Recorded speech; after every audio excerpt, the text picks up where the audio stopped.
Without further ado, Dean Emir Makari of the College of Engineering and Computer Science. I'm the Dean of the College of Engineering here at California State University in Sacramento. I'm sorry that I have to be with you only through this cyberspace today. Unfortunately, I'm ill with the flu, and I think it's better shorting out that on I the stay speakers away we from hear. big Yeah, auditoriums because and I hear it. platforms. I know. Just barely. However, it is a great pleasure. And yet it was working. You tried it and it was working. Yes, it was. Speaker's introduction. I want to welcome everyone to the first STEM lecture. I don't think I did anything lecture series of the fall semester. Acknowledge the great support that we have been receiving from Capital Public Radio and the Office of Public Affairs here at Sacramento State. Sounds like a bad Some of you I may know. have even heard the interview that was done this But the morning. connection's here with Insight on for the audio. Capital Public Radio. Right. If you unplug it, hello. Right, that's good. Dr. Scott Gordon is a professor of computer science at Sacramento State, and his lecture will be to talk about neural networks, the quest for an artificial brain, Is that coming out at all? which will focus on his current teaching and research efforts in the area of neural networks. You will understand a lot more about neural networks once Scott gets going. Since the first appearance of the digital computer in the 1940s, researchers in the area of artificial intelligence have tried to model the brain using hardware and software. And I can tell you the one thing that we pride ourselves here at Sac State is that the first ever personal computer was invented and built here on this campus, right next door to our building today. Although considerably more primitive than the real brains that we have, these artificial brains are commonly called neural networks. And they can learn. They can learn by simulation, and then they're able to tell you how things should have behaved. Dr. Gordon has taught neural networks how to divide hard problems into smaller ones, learn by example, recognize patterns, track moving objects. Real-world applications for neural networks are widely diverse. I can tell you that from personal experience, I used it in my own research, and I am a civil engineer. It ranges from adaptive optics to offshore fish sorting to the local industry right here in Sacramento. It is the leading edge of this pioneering field, neural networks. So let me now tell you a little bit about Professor Scott Gordon. Professor Scott Gordon is not only a great professor and great researcher, he is a Sac State alum. He received his PhD in computer science at the Colorado State University in Fort Collins in 1994. He has been teaching artificial intelligence, computer graphics, data systems, and other topics since 2002. And now he is becoming our guru in computer gaming, something that is just outstanding for our university. Before joining the faculty at Sacramento State, Dr. Gordon was a professor at Sonoma State University, and I am just so happy that we were able to steal him away from there, and he joined us here in 2002. He is the author of numerous publications in the field of evolutionary computation, neural networks, and artificial intelligence, as well as rapid prototyping. On the more personal side, I can tell you that Scott is a wonderful person. He is a good husband. He is a very friendly person. And some of the things that impress me the most about Scott are that he is a champion, super champion ping pong player. I have never seen anybody beat him. I could even put him in the Olympics, perhaps. And the other nice thing about Scott is that he comes from a very middle class, very similar to what many of our students here at Sacramento State have had to do, have different jobs along the way. So when he was a college student here at Sac State, he played drums in a band in order to be able to make a little bit of money to pay for his tuition and food and lodging. So with that, please help me welcome my good friend, our wonderful professor, Dr. Scott Gordon. Thank you.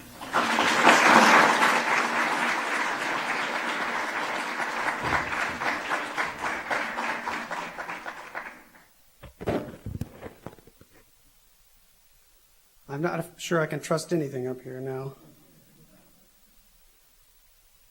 I think I'm going to go with this because it's working.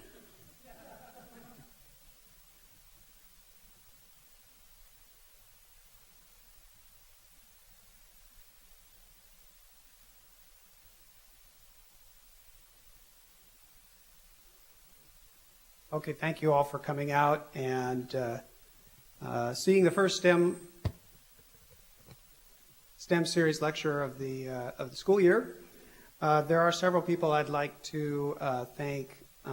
First of all, I'd like to thank Sharon Pericelli from the STEM Center, who's seated in the back there.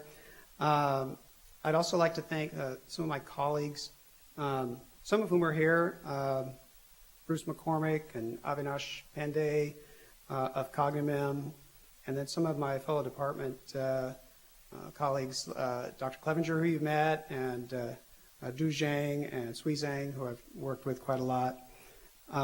My grad students, some of whom are here, you'll meet at least one of them, Adam Ruggles, that put their heart and soul into this research.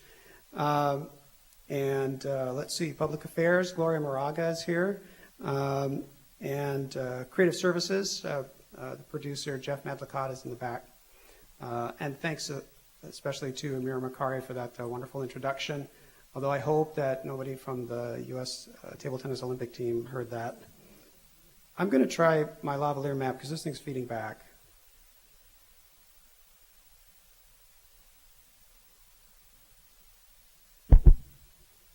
How's that? Can you hear me? Okay. It's not feeding back? Okay. All right. The quest for an artificial brain, that's a pretty lofty sounding topic. Actually, people in my field don't call them artificial brains. I just thought that would sound kind of cool. Neural networks is really the correct term. And so let's start by asking you this question. What is this? All right, so I heard a bunch of people say it's a cat, and pretty much everyone says that's a cat. But how do you know that that's a cat?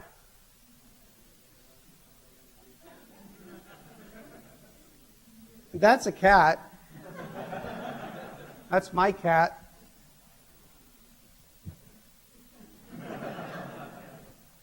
But you all said it was a cat. I doubt if you've ever seen a cat look like that before. It's the wrong color. The feet are all wrong. There's no fur. The mouth is wrong. There's no tail. So, and yet you all said it was a cat.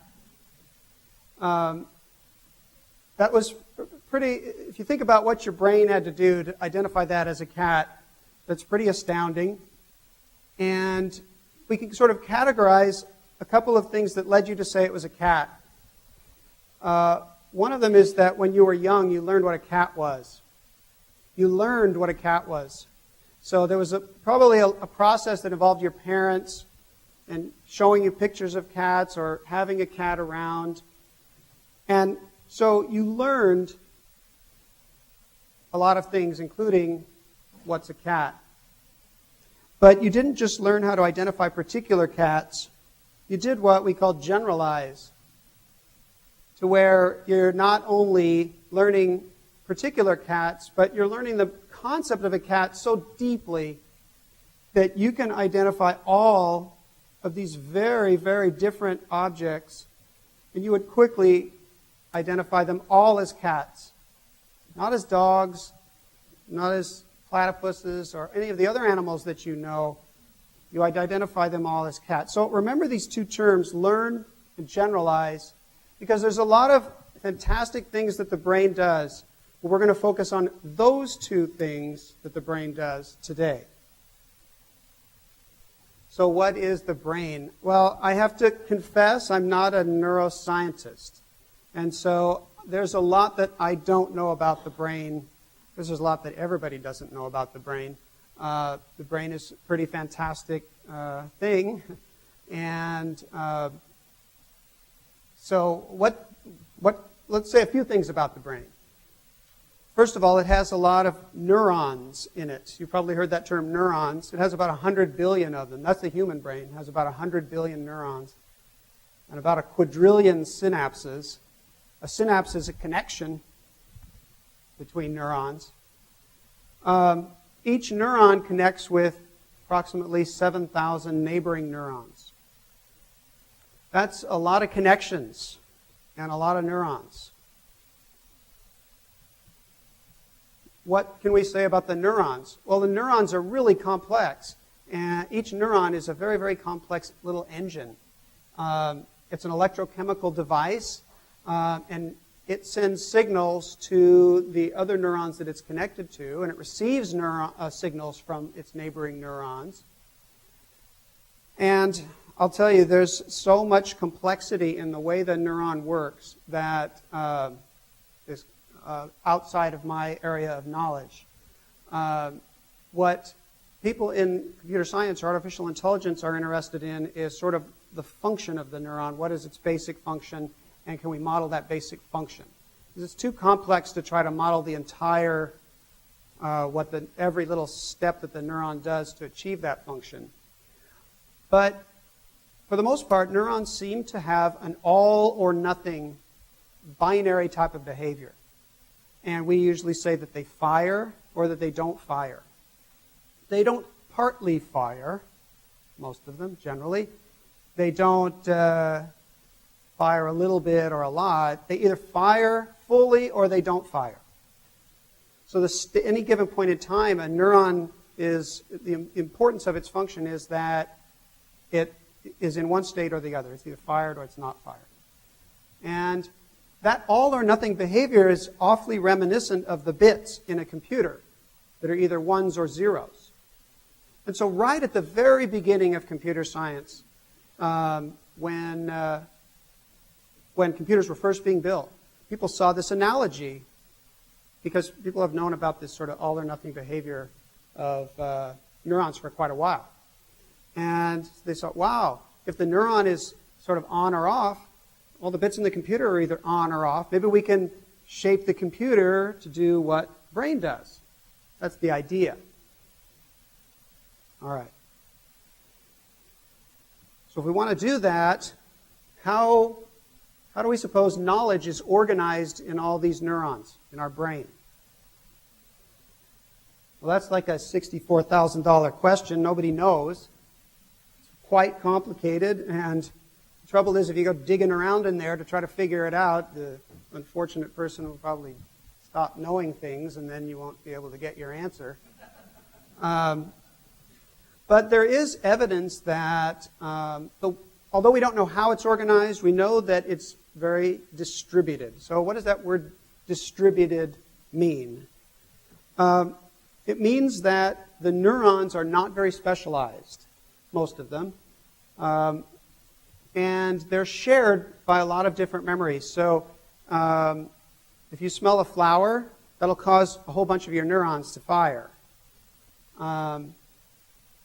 If you hear a particular tune, that'll also cause a bunch of neurons to fire. And some of the same neurons that fired when you smelled the flower also fired when you remembered a particular tune. And so it's all those different combinations of ways that neurons can fire that give rise to the huge number of things that you can remember. At least that's the way it seems. All right, so back to that first function that was so fascinating that the brain could do, which is learn. How does learning happen in the brain? Well, that it seems that scientists know a little bit more about, at least know some of the mechanisms that happen when you're learning something, or more appropriately when a young child or an animal is learning something. And that is that as you're learning things, certain structural changes actually happen in your brain, in the neurons. What sort of structural changes? So there are a lot of really complicated ones, but I'm going to distill it down to the basics.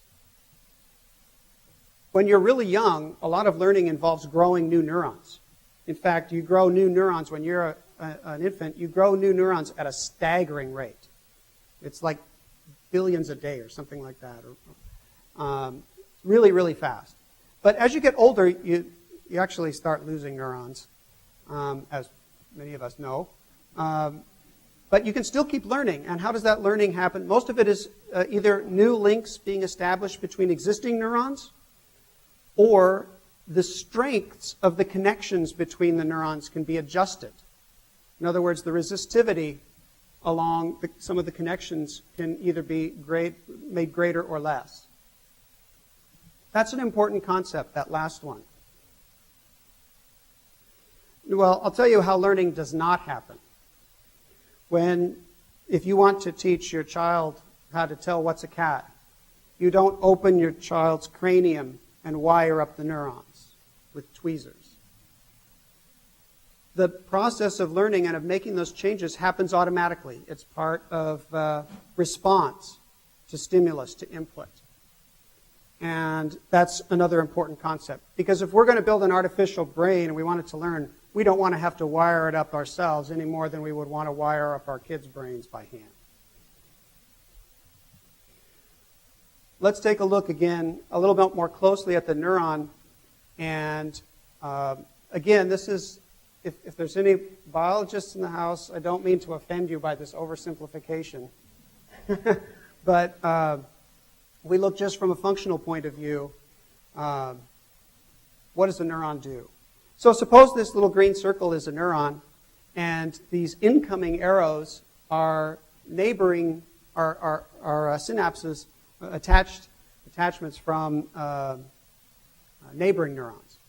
So some input stimulus from some of the neurons, some of the neighboring neurons fire, and some don't fire.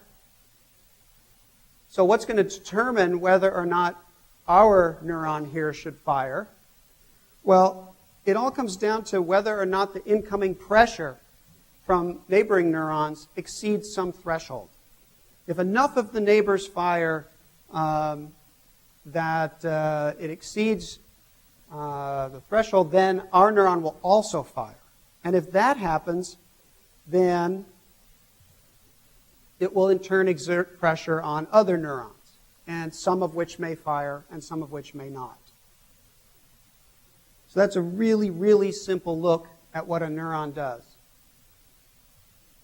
It's all or nothing, meaning that if this neuron doesn't get enough stimulus from its neighbors, it won't just fire a little bit, it simply won't fire at all. It'll just sit there waiting until it gets enough stimulus to fire. Okay? Now it turns out that's pretty darn simple. And that's simple enough that we can model it in a computer. So here would be a way of modeling it in a computer. So this is what we would call an artificial neuron. It's not actually built in hardware in this case. It's in software, so it's in a computer program. All right, how would it work? All right, suppose in this case our artificial neuron is this square, this green square, and the inputs are coming from other artificial neurons. Now, if we model the fire and not fire as 1 or 0, that means those inputs are either going to be 1s or 0s. For instance, if I1 is a neuron and it fired, then I1 would be a 1. And if I2 was a neuron that didn't fire, I2 would be a 0, and so on. So imagine that. We're labeling the inputs coming from other artificial neurons, and they're 1s or 0s. Now here's where we simulate how the connections can have different strengths. Remember I said how during learning the connections between neurons can change their resistivity so that some pathways are stronger, pass the signals more strongly than others. We simulate that using weights assigned to each of the connections. And we'll label those with W for weights. All right, so the W1 tells if that's a big number, that means the strength between neuron I1 and our neuron is strong. If it's a small number, that means that the connection is weak. And those numbers typically could even be negative. If we wanted it to have a negative correlation, they can be negative. Okay, here comes the first and only piece of math in the talk. Now, most of you, I think, have some technical background, so this won't throw you. But I think any of you can follow this one. Okay, the neuron computes what we call a weighted sum. So it takes that I1, multiplies it by W1, then it takes I2, multiplies it by W2, then I3 multiplies it by W3. Adds those up together, that's a weighted sum. So we're adding up the inputs I1, I2, and I3, but they're weighted according to how strongly they're connected. So if the connection between I2 and our neuron was very, very strong, then if I2 fires, then there'll be a lot of pressure coming in because the weight 2 will be very big. If on the other hand, the connection between I3 and our neuron was very small and W3 was very small, then I3's influence on our neuron would be very slight, and by itself it wouldn't exert a lot of pressure. And as we're going to see in our model, those weights are what we can adjust when we want our artificial network to learn. All right, so after computing that weighted sum, if that sum is big enough, if it is bigger than some threshold, and remember that's what determines whether a neuron fires, if the incoming pressure is enough that it causes the neuron to fire, then our neuron will fire. So we check to see if that sum is greater than some threshold. And that threshold in most artificial neural networks is some constant number like 0 or 1. Turns out it doesn't really matter what it is as long as there is a threshold. Then, since ours is a neuron, if its input pressure is bigger than the threshold, then we want it to fire, meaning output a 1. And if there wasn't enough incoming pressure, the summation would be small, and we would just output a 0. So here's the behavior. We would output either a 0 or 1, and that would be sent to other artificial neurons with their own incoming weights on their connections. That's just one neuron, one artificial neuron modeled in software. To make a neural network, we have to hook a whole bunch of these together. All right, again, we would typically do this in computer software, and there's a fancy name for a neural network that looks like this with the behavior I just described. It's often called a multi-layer perceptron. So you can impress your friends with that term. I'm just going to call it a neural network. So in this picture, all of those circles are the artificial neurons, and as you can see, they're highly connected to neighboring neurons. And every one of those connections has a W or a weight that can be adjusted. And it's adjusting those weights is how it would learn. All right, so that's a very simple neural network model.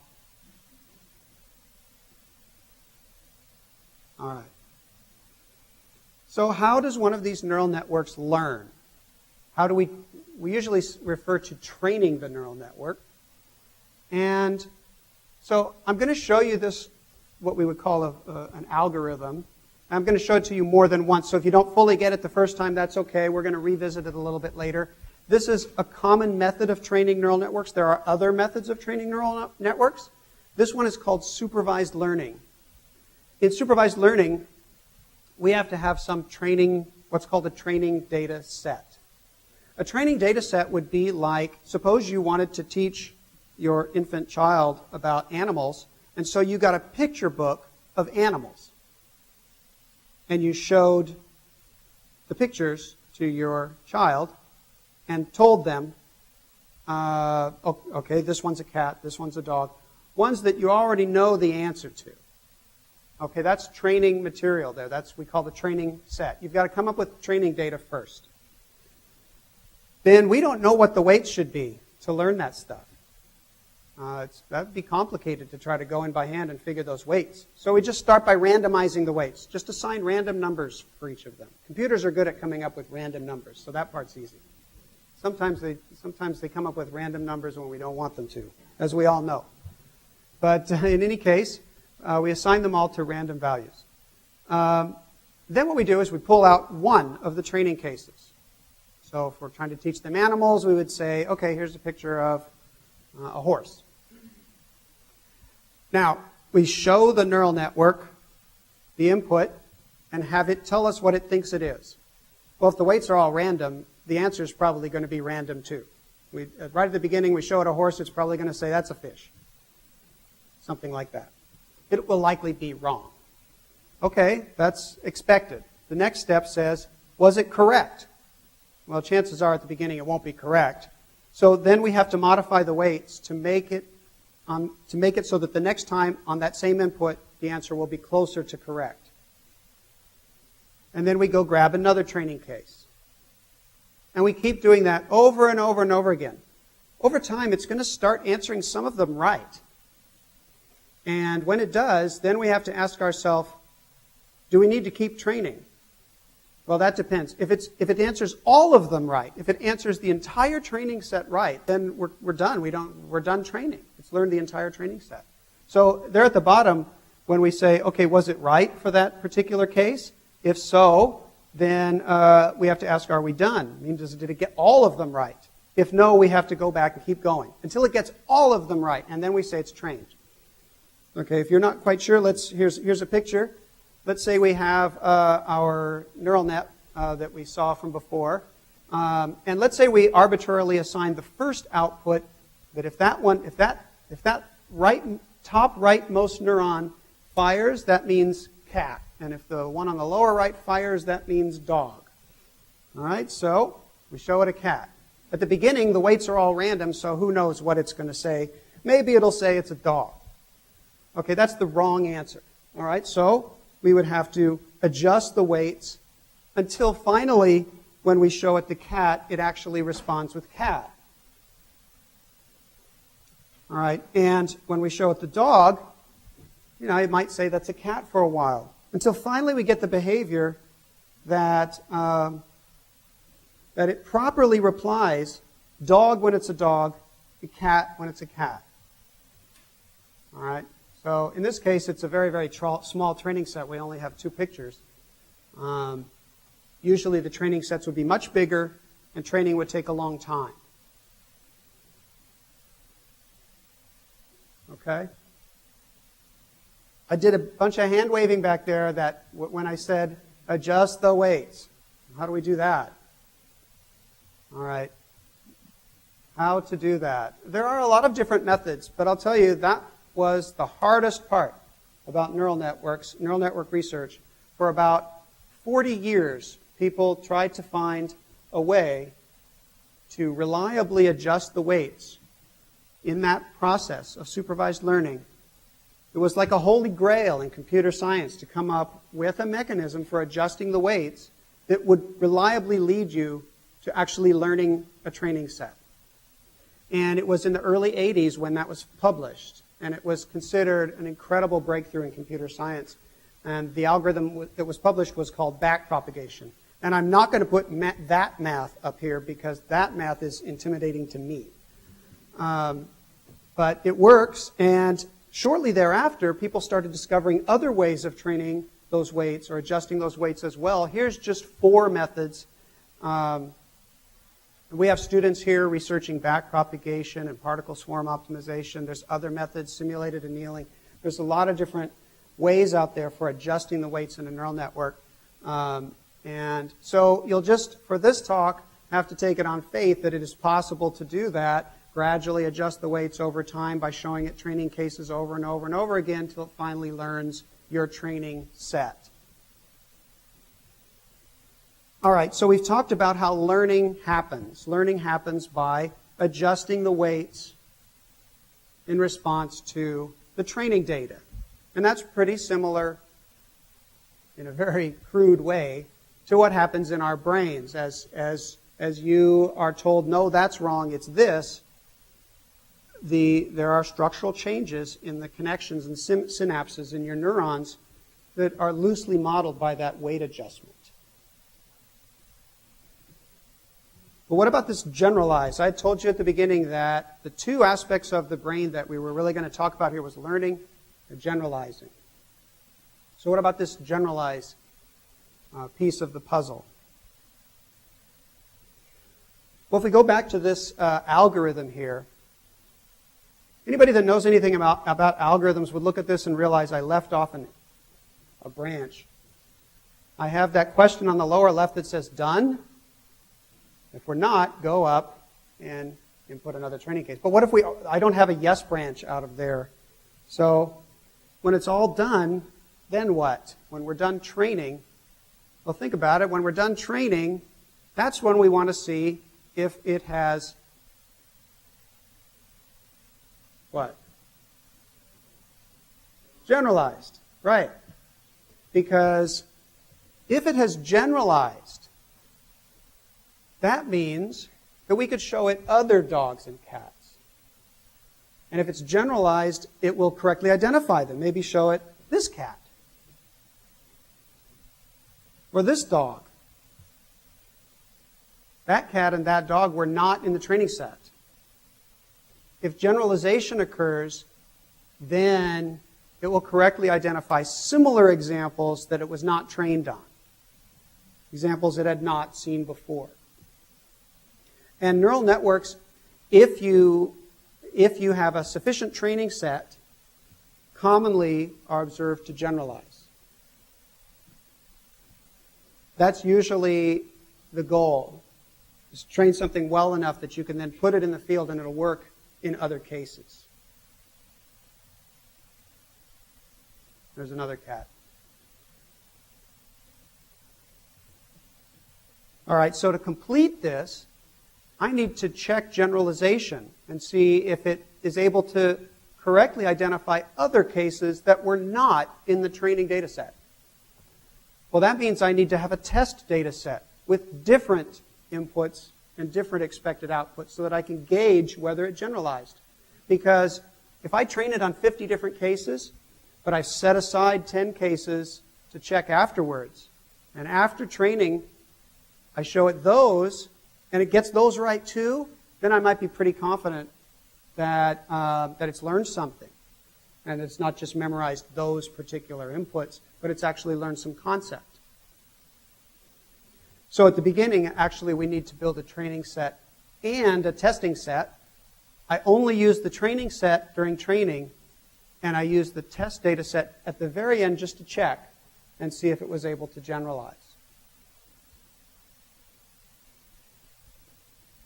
All right, so at the end of the training is when we check to see if generalization occurred. Turns out that this kind of a method has a lot of applications.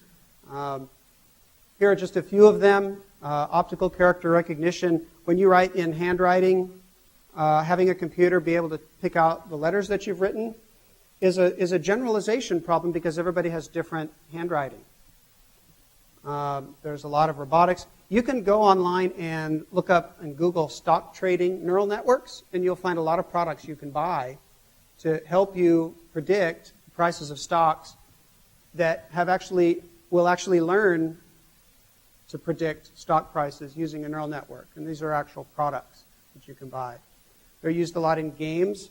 Some games can actually learn your behavior when you're playing against the game and therefore become a stronger opponent.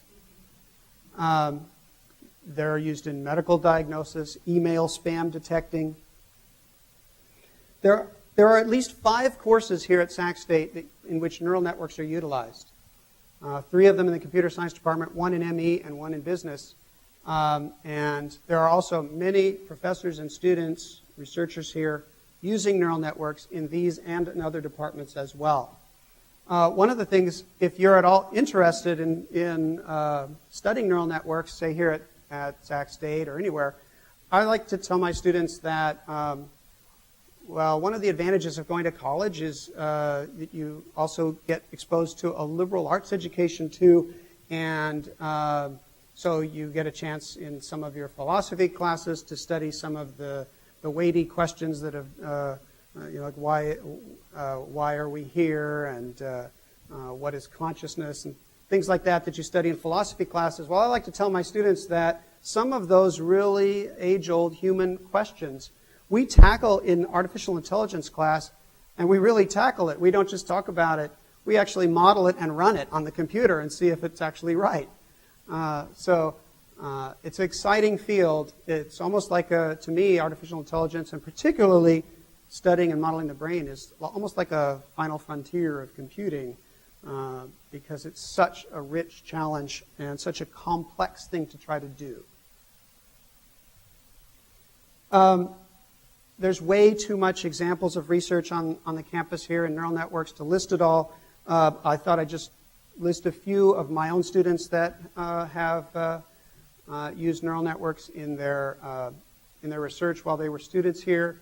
I had a student, Michael Darter, who implemented a snowplow-assisted driving using a neural network so that snowplow could run even during a whiteout. Here was an example of some undergraduate work where student Tim Bender used a neural network to divide a very hard problem for regression into pieces and solve it by divide and conquer. Very recently, one of my master's students, Amaya Deo, trained a neural network to detect when a medical monitoring system was about to fail, and that was important to be able to warn system folks so they could try to stop that from happening, because you don't want medical systems to crash. That can be life-threatening. And one that we'll talk a little bit more here in a minute, stereoscopic tracking. One of the things I'm most excited about is that there's a local company called Cognimem in Folsom, and they actually develop a neural network on a chip. Is anyone from Cognimem here? Raise your hand. Oh, Avinash. Great. Hi. One of the hard things about neural networks is if you think about it for a minute, you think, well, 100 billion neurons, we've got computers we could have 100 billion bits in the computer. So why can't we achieve the brain? Well, the problem is that in our brains, it's possible for all those neurons to fire simultaneously. But it's not possible to go through all the bits in your computer and have them all flip simultaneously, or flip or do their own computation simultaneously. We don't have that kind of parallelism. Everything goes through the CPU, and so all the processing is serial.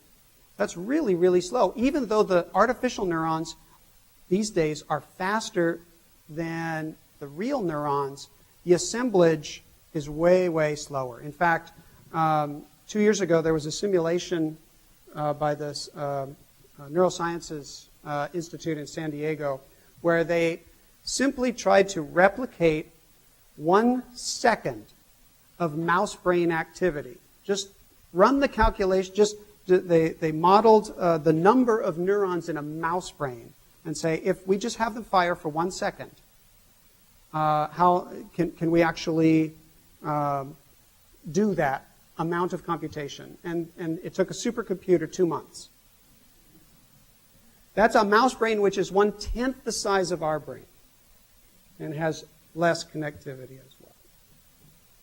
So just the raw computing power, because of the parallelism, just gives the brain this incredible computing strength.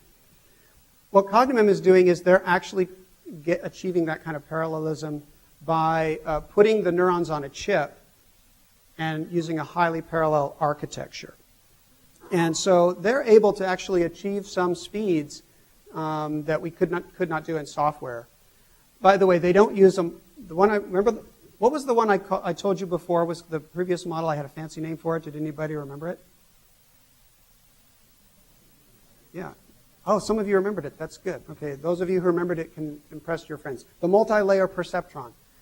They aren't using a multi-layer perceptron. They're using a different model, which I haven't described to you, but it's also a neural network called a radial basis function neural network. Each chip has about 1,000 neurons on it. It can actually learn a pattern in 2 microseconds and recognize a pattern in 3 microseconds. That's pretty fast. That's faster than we can do in software. And you can put them together into various configurations. They've got some configurations that have up to 1 million neurons. A million neurons, that's tiny compared to our brain, which is in the hundreds of billions. But it's bigger than the ones we have in software. They also configure them onto different boards.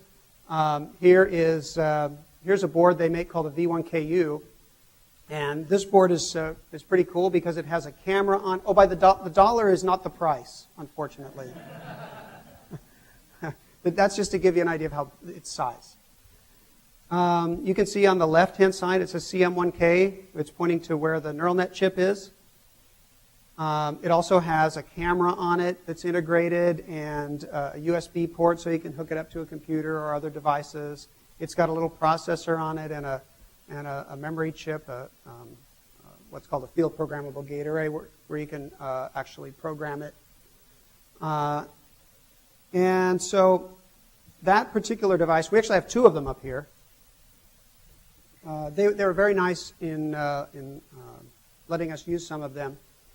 The V1KU has been used in a lot of real-world applications. One of the most interesting ones, the first one, locating glass imperfections. You can see here a row of these V1KUs. There's a Japanese company that uses the V1KUs to detect imperfections in glass as they're manufacturing it. Very interesting application, the picture on the upper right, in the Nordic fishing boats, where fish are getting packed into bins, and they want to make sure that the bins are being packed properly. And yet it's very extreme conditions, very, very cold, or very, very windy, or very, very wet. And sometimes laptops and people don't survive so well there. And so this enables them to make little special and enclosed devices that can hold up to just about anything. We're using them here for binocular vision. What's binocular vision? Well, we have two eyes. There's a reason we have two eyes. That's so when something walks by, when our eyes look at it, our brain, in another one of its amazing things that it can do, our brain knows how far apart our eyes are. It knows the angles that our eyes are when we're trained on something, and it can do the math and tell us how far away something is. So depth perception is really your brain doing a geometry problem. We'd like to have a system that can do binocular tracking in real time. Learn something and then track it with depth perception. And the V1KU gives us a good platform from this. Now you might say, well, my video game can do this. If you have a Microsoft Kinect with an Xbox, that can actually do stereoscopic tracking too. It's quite a clever device. It uses a totally different approach. It uses what's called structured light, in which it throws a beam of infrared light on the subject, and you can't see it, but it has a sensor, and it can see the light that it's throwing, and it looks for perturbations in the light. That means that it's able to track things in the room that are close to it. But it's pretty much limited to that. It's limited to things it can wrap its light around. So it wouldn't be able, for instance, to track something very far away, say out of a helicopter, or it wouldn't be able to track something on a screen because it would be just flat on a screen. So if you want to have a general purpose 3D tracking system, that turns out to be hard, where you just have a couple of cameras and it sees something and tracks it. That's really hard because it's computational intensive. The graphics involves a lot of math and a lot of computing. There's background images. If something is behind the object, it can fool your tracking system. Lighting variations. Anyway, it's a hard problem, a known hard problem. And so we're trying to do this using a pair of V1KUs, where the cameras on the V1KUs are the eyes, and the neural nets on the V1KUs are where we learn the patterns to track. The V1KU is pretty well suited to that. So we attach the V1KUs to a couple of motors so that as an object moves, the motor can move with it. And so we attach the little motors to a controller.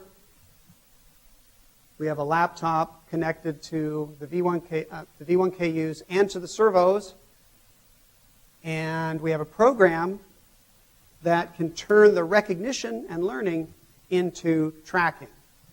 And to do that means that as an object moves, we have to move the servo to where the V1KU tells us the object has moved, so that the servos always keep the object in the center of field of both cameras, and then we can do the triangulation to find out the distance and therefore the actual location in 3D space. That's the idea. So we have a prototype we've been developing, and it works on some cases pretty well, and in other cases it has difficulty.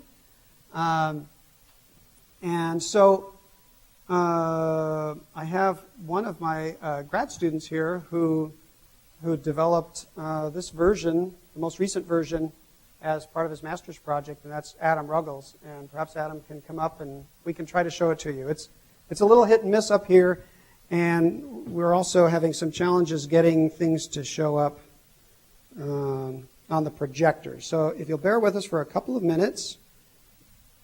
I think I have to get the hang up, right? Hang out.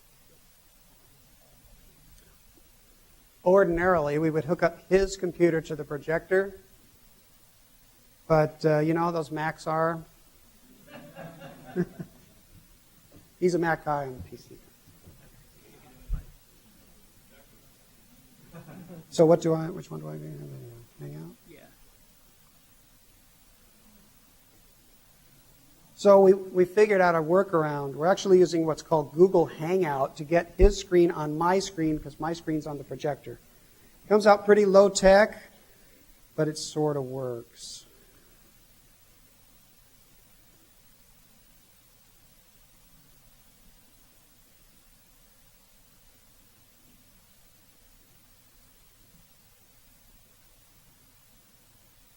There's Adam. Okay, unfortunately, it's pretty small, but, well, it's talking back to me. While Adam is setting this up, oh, we're getting a nasty echo on this. I'm going to try to explain to you what we have here. You know what? I'm going to turn the volume down on my computer, because that echo is going to drive us crazy. Okay, that's better. All right, so what we have is we have a device that has two of these V1KUs. So in each of these is a camera and a neural net. And they're mounted on a servo motor. Each of them is on a servo motor. And so they can turn just like our eyes turn. And Adam is running a program that you can use to tell one of the V1KUs to see something and learn it. And it stores that in some neural connections in its neural net chip. We can copy that knowledge to the other one, and then we can tell it to track, and it will attempt to keep that object that it's just learned centered by moving the servos to keep it centered. And if it works, it will also tell you the distance that it thinks it is away, and it'll show you the triangulation that it's doing. This really wouldn't be possible, at least at the speed at which we're learning, if it weren't for the speed of the CM1K neural net chip. So we need something to track. So we can try a roll of duct tape.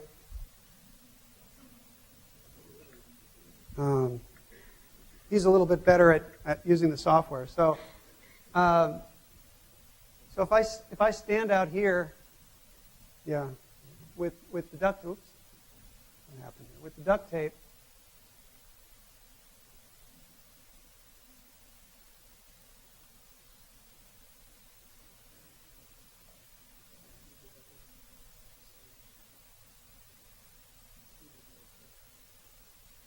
You can see I'm holding the duct tape, and he is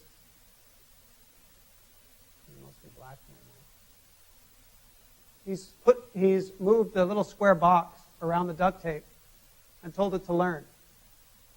And you notice that sometimes it has a little REC above it. That means it recognized it.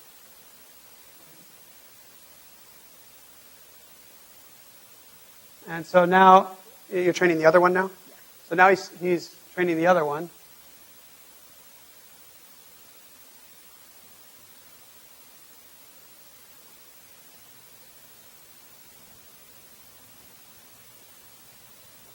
The lighting in here is a little not too great. It thinks my chin is the duct tape right now. It's not too far off.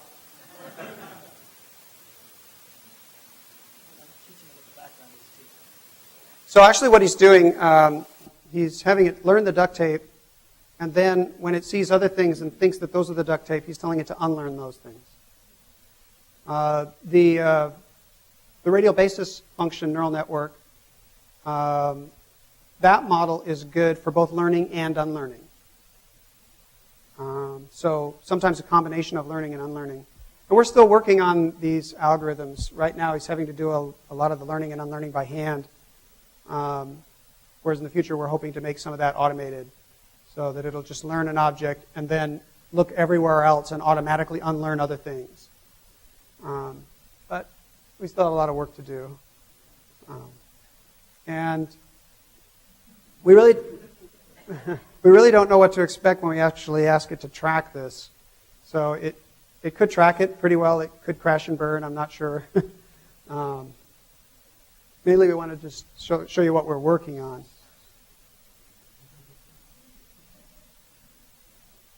So when you see it switch from being one window to being two windows, then you're actually looking through both of the cameras. And if the duct tape is in the middle of both of the lenses, that means it's tracking it. At which point I'll try moving around and see if it succeeds in tracking.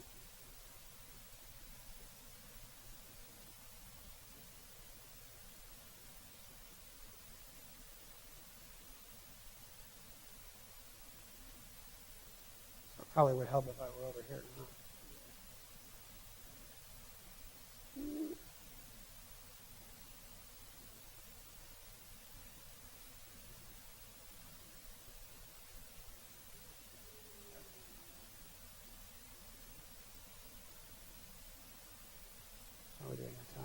We're almost out of time, so we'll, normally it takes a good 30 minutes to run some problems. the way we have it set up now, it's still in the obviously in the prototype stages.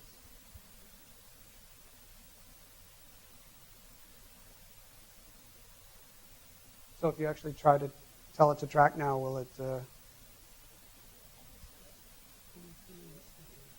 we go. Move it right over in the dark spot right here. Oh, there. All right.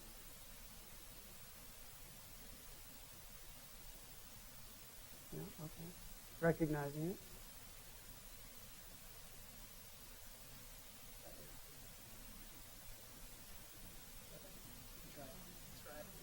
We want to.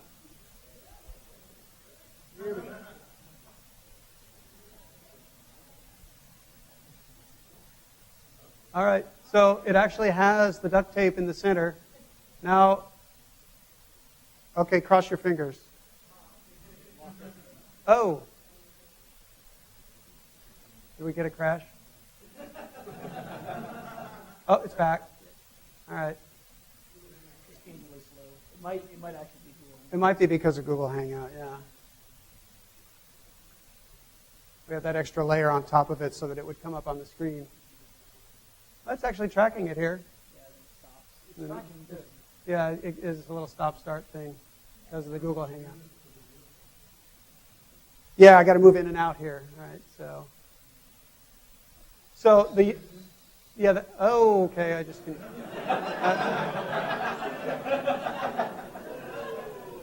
Okay, it's managed to find one of them. The other one is gone a little cross-eyed. Oh, there we go.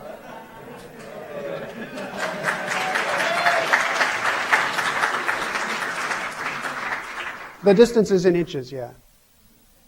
The distance actually doesn't need a unit of measurement. We can specify whatever we want. That's true. But right now, it's the unit we're using is the distance between these two images. So if you change that to Right. centimeters, it will be centimeters. Okay, well, thanks a lot, Adam. And so, yeah, any questions? Yes?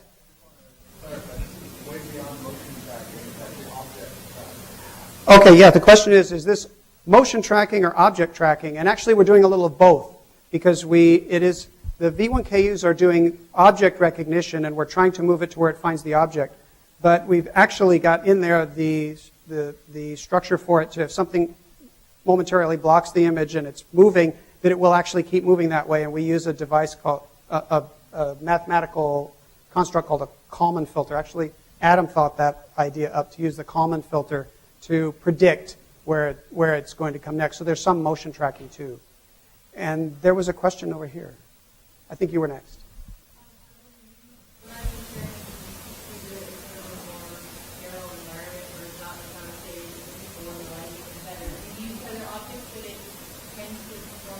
Yeah, if we do it in a really sterile environment, it actually tracks really well. Like if you have like perfect lighting, real even, and a very clean background, it tracks really great. But I don't know, that's not really very interesting. We're trying to get it to work well in cases like this, where it's more anything. And so, yeah, that's difficult. But yeah, in a real sterile environment, it does great. It's just less practical, because most of the world isn't very sterile. Question over here. Is that learning cycle that you're going through on that system, is it like the one you described, where you're trying to randomly pick weights in the nose and then check to get the right answer and relate? Okay, so the question was, is the training that's used in the V1KU the same as I described for the multi-layer perceptron? And the answer to that actually is not exactly. The radial basis neural network has a little bit different learning mechanism, and the function of the neurons is a little bit different than in the multi-layer perceptron. And the neurons are a little bit more specialized. They define what are called regions of influence. And as you learn something, you're expanding certain neurons' region of influence and reducing other neurons' region of influence. So it is actually quite a different model, but the connectivity is very similar. The connectivity of the neural net is very similar. I debated whether to actually show you a radial basis function architecture too, and I just decided there wasn't enough time. So these are all things, by the way, if you go on Google, you can find tons of information about all this stuff. Yeah, any other questions? Yes? Is there like industry standards that's developing? Industry standards for neural networks, that's really interesting. I don't know of any. They're like an interface standard for it. Yeah, that's a really interesting question. And I'm a little bit surprised myself to say that I don't know of any industry standards for neural nets. Do you know of any, Adam? No, I know some libraries that are coming out. Well, that's true. Yeah, there are some. That's right. There are some libraries that are available for various programming languages that offer, and so in that sense, you would have for certain languages typical ways that you would call neural net functions if you wanted to use the standard libraries. That's not really an industry standard, but when a library becomes popular, then it becomes used, in a lot of different products. I noticed you talked about C-power, the language you use. That was C#, right? Mm-hmm. Is that the language of choice? Actually, Cognimem offers software development kits for help me out here, C#, Visual Basic, but they offer a software development kit in those languages. And we chose C# because when we started working on this 2 years ago, they hadn't got the Java software development kit yet, so we used C#. Yes?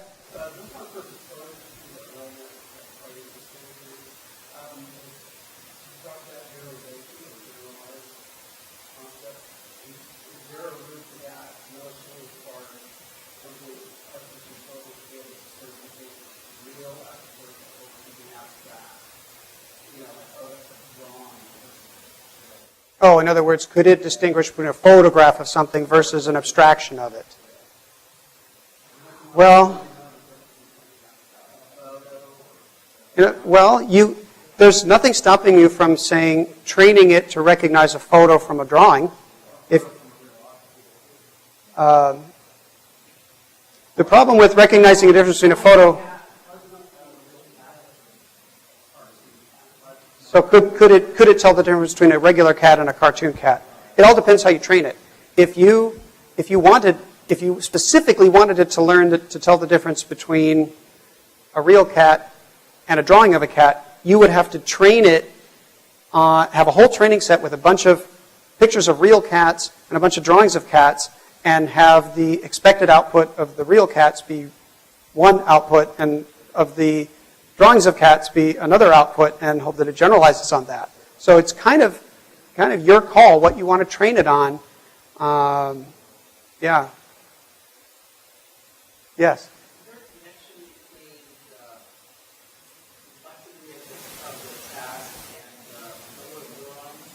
Oh, that's a fantastic question. The question was, is there a connection between the number of neurons you need and the complexity of the task?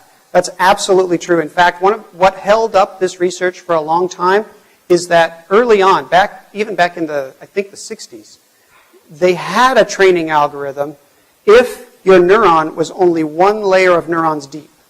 They had a proven reliable training method. But if you do the math on that, on what you're computing with those weighted sums, it turns out that all you're doing is drawing lines, and so you're only learning a type of function that's called linearly separable functions, which that's like the class of uninteresting functions. And so to get interesting, you have to have layers of neurons, like our brain is, neuron after neuron after neuron. And indeed, there is a computational power that the neural network has. And if you are asking it to learn to distinguish, make lots of fine distinguishing between details, then yes, indeed, you need to have more computational power. And therefore, it will take longer to train too, if it's all done in software. That was kind of one of the advantages of the radio basis function networks in the chips, is that with that model, it actually can do more of it in parallel. And so when he puts the square around something and says learn, okay, it's actually learning that really fast. Now, it's still at the development stages because it's also generalized that a little bit too much, and it thinks other things are that too, and so then we have to do unlearning. But to answer your question, yes. The interesting corollary to that question is that it seems that if you learn something with just enough neurons, but not excess neurons, in some cases it will generalize better because the neurons aren't able to be too specialized, and it's having to distribute them. So sometimes people who are using the neural network try to find out how big to make it without making it any bigger. And right now it's still more art than science. Yes, Randy.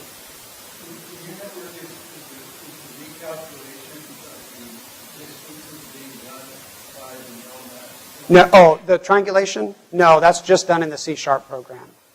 But in our, not that we should determine it, but when we're doing it, it's actually, but that's one thing that's not being modeled. That's true. That's true. Our brain does the triangulation, and in this case, the brain is not doing the triangulation. You're right. Yeah. In fact, that's usually the case. I mean, these neural networks are so tiny compared to our brains that usually they are trained to be a particular subsystem of a larger system. It's not like in a typical industrial setting where a neural net is being used for some task. It's not always the case where the neural net's doing the whole thing. It's doing some piece of it that it's well suited for. So when you say that our brains are solving math problems, the question do you understand that to be metaphorical or Yeah, I don't really know if it's actually if you were to actually trace the neural firing, if that would actually correspond to the math the geometry problem. You're right. I meant that metaphorically. Yes. That's the end effect. How it's doing it out, nobody knows. Fantastic questions. Yes? To construct this, let's see. The V1KUs, they gave them to us for free, so that was free. If these are, I think they're about $1,000 each right now. The servo motors, what are these about? $5 each. There's 4 of them here. The harness, Adam had fabricated the harness, was about $35. So all the expense was in the V1KU chips. Yeah.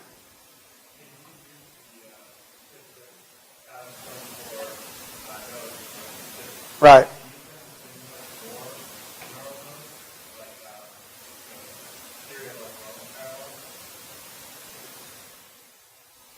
Well, I could use them to learn more things.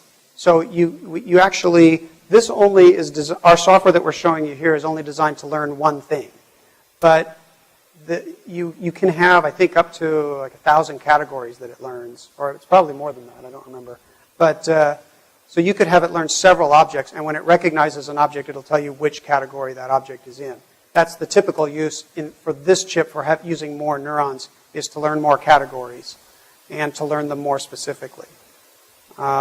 In some cases, it takes more than one neuron. I mean, it usually takes a lot of neurons. In fact, I have a video on my website showing an earlier prototype of this learning a smiley face.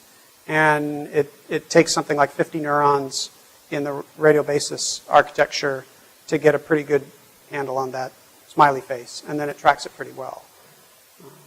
So that's usually, in this case, what the extra neurons are for. Yes? Given that the neurons either fire or don't fire, would you generalize when you say that the brain is analog or digital? So is the brain analog or digital? That'd be an interesting question to ask a neuroscientist, wouldn't it? But it's definitely analog processes going on in there. Are the computations digital? If this model is correct, then you could say that the functional the functionality of the brain is as a digital computation device. But I don't think anybody really knows the answer to that question. It's not yet. Uh-huh.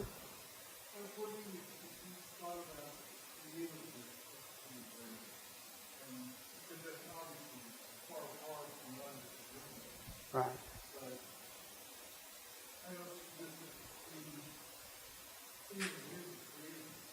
Right. Yeah, the question is, this doesn't seem to approach the creativity of the brain, and that's what, yeah, that's some really higher order thinking that that our brains can do, and yeah, the neural networks are not really at that point. There are a lot of artificial intelligence researchers that are working on creative applications of this and other AI methods related to music. Music is a pretty hot topic in AI. There have been people who have used some artificial intelligence techniques to propose to have the computer propose completions of great unfinished symphonies, for instance. So that's an application. But right now, we're pretty happy if it can track a coffee cup. But yeah, that's what I mean by final frontier. I mean, AI is, there's so much possibility and so much unknown. And the more you study AI, the more awestruck you are by the brain. Yeah, I mean, some of that stuff we don't even bother to think about the whole idea of consciousness. And if we had a big enough neural network and it actually seemed to start be creative, would it be self-aware? Would it be conscious? Gosh, I don't know. Yes, John. It's really been interesting to talk about the neural networks as this generalization. Right. You guys notice there is to see that once you learn the whole duct tape, you know, track, the whole electrical tape, or generalization test of it? Yeah. Well, actually, in the case of tracking, we were fighting a little bit with the generalization because it was finding little circles in other places and saying, oh, there's the duct tape. In fact, with tracking, we kind of want a little less generalization. But yeah, there have been a lot of research in terms of the generalization, and there's a lot of interesting things that people have observed with trained neural networks, where maybe you train it to distinguish between different types of fruit. And people have studied, for instance, okay, if you, let's say we remove a couple of the neurons, actually damage the brain, then what happens then to its recognition? And that distributed nature of the knowledge that is believed to be the case inside of our brain, it gives rise, we think, to the generalization. Also gives rise to what's called graceful degradation. If you lose a few neurons, like you go out and you have a few too many on a Friday night or something, you lose a few thousand neurons. Usually, it's not like all of a sudden you forget what your wallet is or something like that. It's more graceful degradation. You might start to get a little slower in your thinking or whatever, but you don't forget chunks of things generally. And the same thing has been observed in trained neural networks, where it would, in an experiment that I remember is researchers training it to recognize fruits, different kinds of fruits, and then damaging the trained neural network, and then discovering that if they show the neural network a peach, it thinks it's an apple. It doesn't think it's a banana suddenly or something totally different. But it maybe it doesn't quite always remember the peach anymore, but it remembers something similar to it. So not just in the terms of the generalization, but people have observed other related effects that are kind of brain-like in some. We've gone way past, and I'm afraid, and Sharon and the folks are looking at me like, what's that? Yeah, maybe if you have any more questions, I'll be happy to stick around. Thanks. Thanks a lot.